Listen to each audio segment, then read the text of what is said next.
എല്ലാവർക്കും നമ്മുടെ പുതിയൊരു വീഡിയോയിലേക്ക് സ്വാഗതം. ഇന്ന് നമുക്ക് കയ്പില്ലാതെ രുചികരമായി നാടൻ നാരങ്ങ അച്ചാർ എങ്ങനെ തയ്യാറാക്കാമെന്ന് നോക്കാം. 500 ഗ്രാം നാരങ്ങയാണ് നമ്മളിവിടെ എടുത്തിട്ടുള്ളത്. നാരങ്ങ ഉപ്പും മഞ്ഞൾപ്പൊടിയും ഇട്ട് വെച്ച വെള്ളത്തിലിട്ട് നന്നായിട്ട് കഴുകി വൃത്തിയാക്കി എടുത്തു. ഇനി നമുക്ക് ഈ നാരങ്ങയൊന്ന് വേവിച്ചെടുക്കാം. അതിനായിട്ട് നാരങ്ങ മുങ്ങാൻ പാകത്തിന് മാത്രം വെള്ളം എടുത്താൽ മതിയാകും. അതിലേക്ക് ആവശ്യത്തിന് ഉപ്പും കൂടെ ചേർത്ത് നമ്മൾ ഒന്ന് അടച്ചു വെച്ച് വേവിച്ചെടുക്കുക. ഇനി നമുക്ക് അച്ചാർ തയ്യാറാക്കുന്നതിനായി നല്ലെണ്ണ ആണ് ഉപയോഗിച്ചിരിക്കുന്നത്.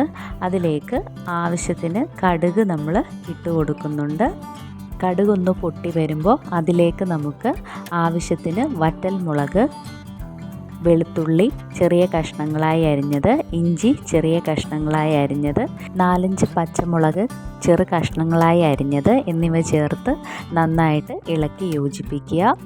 വെളുത്തുള്ളിയുടെയും ഇഞ്ചിയുടെയും നിറമൊന്ന് മാറി വരുന്ന സമയത്ത് നമുക്കിതിലേക്ക് 1/2 ടീസ്പൂൺ ഉലുവ പൊടിച്ചതുകൂടെ ചേർത്ത് ഇളക്കി യോജിപ്പിക്കാം. ഉലുവയുടെ കളറൊന്ന് മാറി വരുമ്പോൾ അതിലേക്ക് ആവശ്യത്തിന് മുളക് പൊടി നമുക്ക് ചേർത്ത് കൊടുക്കാം. എന്നിട്ട് ഈ ചേരുവകൾ നന്നായിട്ട് ഒന്ന് ഇളക്കി യോജിപ്പിക്കുക.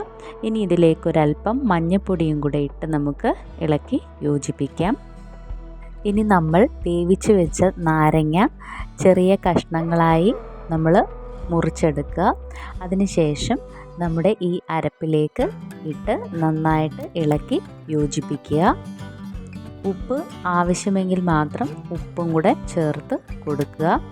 ഇനി ഇതിലേക്ക് ആവശ്യത്തിന് കറിവേപ്പിലയും കൂടെ ചേർത്ത് നന്നായിട്ട് ഇളക്കി യോജിപ്പിക്കാം.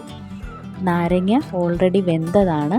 അതുകൊണ്ട് തന്നെ ഈ അരപ്പൊന്ന് നാരങ്ങയിലേക്ക് പിടിച്ചു കഴിഞ്ഞാൽ നമുക്കിതിലേക്ക്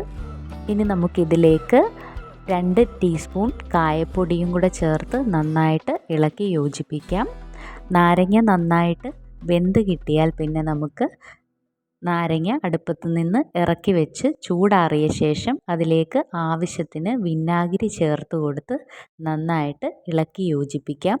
അതിനുശേഷം ആവശ്യത്തിന് ഉപ്പും കൂടെ ചേർത്ത് ഇളക്കി യോജിപ്പിക്കുന്നുണ്ട്. അങ്ങനെ നമ്മുടെ നാടൻ നാരങ്ങ അച്ചാർ തയ്യാറായിട്ടുണ്ട്.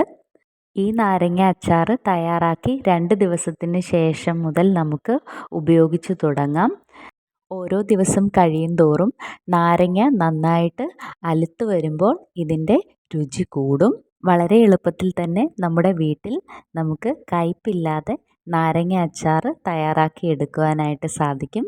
കഞ്ഞിയുടെ കൂടെയും ചോറിൻ്റെ കൂടെയും നമുക്ക് കൂട്ടാൻ പറ്റുന്ന വളരെ സ്വാദിഷ്ടമായിട്ടുള്ള നാടൻ നാരങ്ങ അച്ചാറാണിത്. പുതിയൊരു വീഡിയോയുമായി വീണ്ടും കാണുന്നത് വരെ എല്ലാവർക്കും നമസ്കാരം.